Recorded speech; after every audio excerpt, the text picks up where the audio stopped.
Be honest now. Are you a lip syncer? Are you someone who gets in the car, turns on the radio, and then silently mouths the words of the songs while the professional singers do the actual singing? If you are, then you better be careful and not go to the Asian country called Turkmenistan.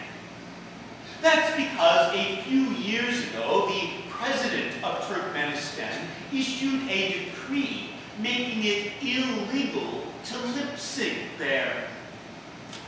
The president of Turkmenistan issued that order, he said, because he believed that the people of his nation were rotten singers. And he figured that the only way they would get better was that instead of just listening to music and just pretending to sing, that what they needed to do was to do some actual singing. When we listen to these words of Jesus in his Sermon on the Mount that we heard today in this passage from the Gospel of Matthew, I think that a lot of us are tempted to figure that those words were just meant for us to lip sync. That Jesus didn't intend for us to actually do them. After all, here in this passage, Jesus says things like, if anyone strikes you on your right cheek, then turn the other also. And love your enemies and pray for those who persecute you. Over the centuries, there have been Christians who have read these words of Jesus and thought to themselves, well, those are nice words to hear. Those are pleasant words to listen to.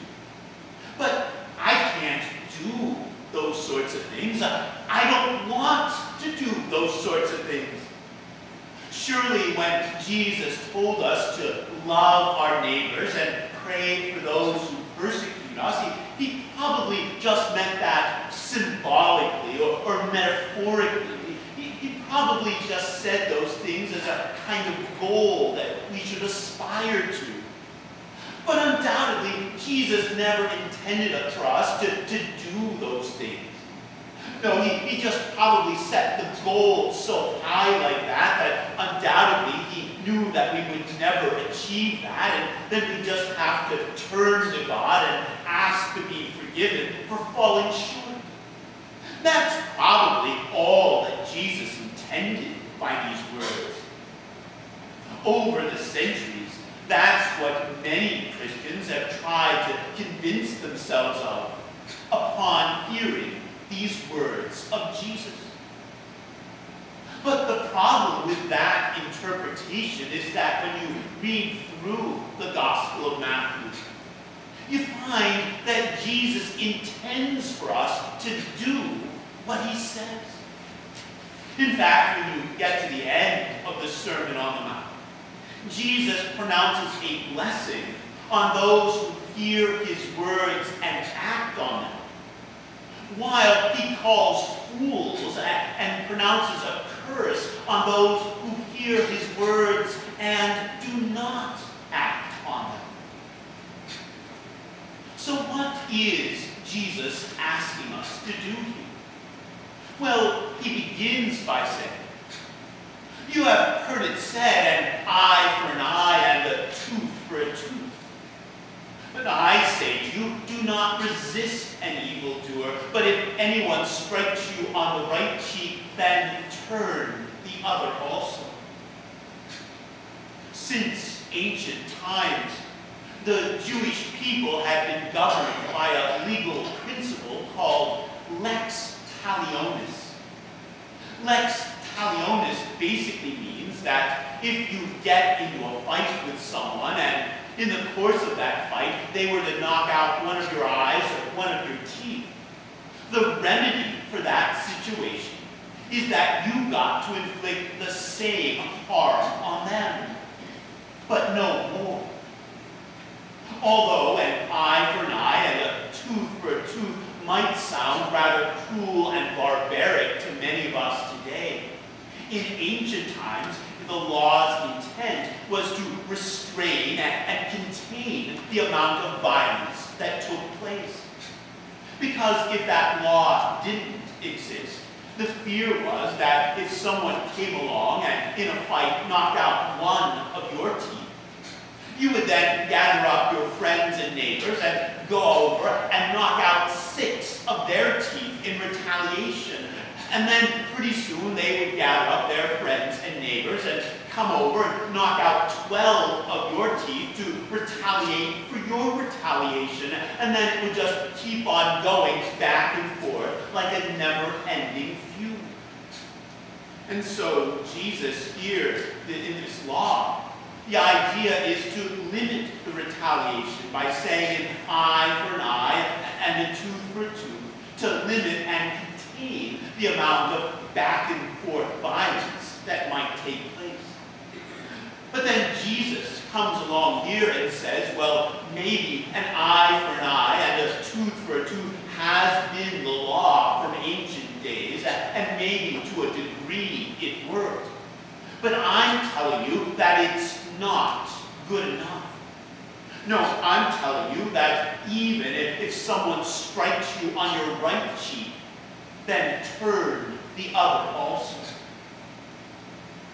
Notice here, Jesus says, if anyone strikes you on the right cheek. Why does he specifically mention the right cheek? Well, think about it. Most people are right-handed, and if you were to get into a fight with someone and they were standing right there in front of you and swung their right fist at you, in all likelihood, they would not hit your right cheek. They would end up hitting your left cheek. No, in order to get hit on the right cheek, what's being envisioned here is someone slapping you with the back of their hand. And especially back in ancient times, being struck like that was considered to be one of the worst possible forms of public humiliation. In fact, if someone struck you with the back of their hand, you were allowed to go to court and sue for money damages against them. But here, Jesus is saying, no, even if someone does that to you, don't retaliate. Don't try to get even.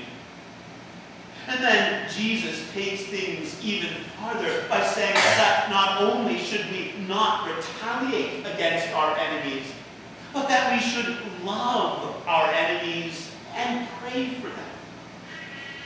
In the Old Testament, we are commanded to love our neighbors. And although nowhere in the Bible does it say that we are to hate our enemies, we just sort of come up with that one all on our own. After all, we figure, if someone is opposed to us and gives us a hard time in some way, it only seems natural to want to dislike or hate them in return. A couple of years ago, when my car was getting worked on at a garage, I was sitting in their waiting room and they had a TV turned on the wall, and it was tuned in to one of those weird talk shows. And the theme that day was neo-Nazi parents who were raising their children to be neo-Nazis. And the show began with the neo-Nazis